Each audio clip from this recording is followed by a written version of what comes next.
هذا حديث غريب عجيب، صححه السيوطي وحسنه المنذري والألباني رحمة الله على علماء الأمة. تأملوا هذا الحديث. هذه أم هانئ صحابية جليلة كبيرة السن، مر عليها النبي صلى الله عليه وسلم ذات يوم، قالت: يا رسول الله، ضعف بدني وكبر سني، فمرني بعمل أعمله وأنا جالسة.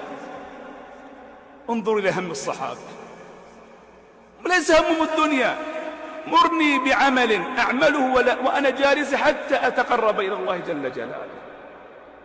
اسمعوا إلى وصية النبي صلى الله عليه وسلم لهذه المرأة كبيرة السن، فقال: يا أم هانئ، سبح الله 100 تسبيحة، فإنها تعدل لك عتق 100 رقبة من ولد إسماعيل. واحمد الله 100 تحميدة، فإنها تعدل لك 100 فرس مسرجة ملجمة في سبيل الله. وكبر الله 100 تكبيرة، فإنها تعدل لك 100 بدنة متقلدة.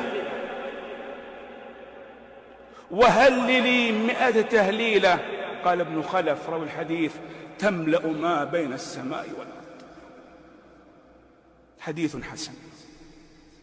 ما هذه الأجور؟ والله إن العقل يحار فيها.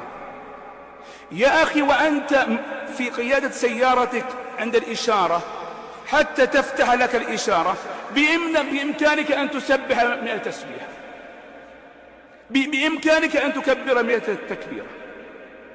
وأنت خارج من المسجد إلى بيتك بإمكانك أن تكبر 100 تكبيرة وتسبح 100 تسبيحة. وأنت خارج إلى السوق ذاهب إلى مكان معين بإمكانك أن تسبح وأن تحمد وأن تكبر 100.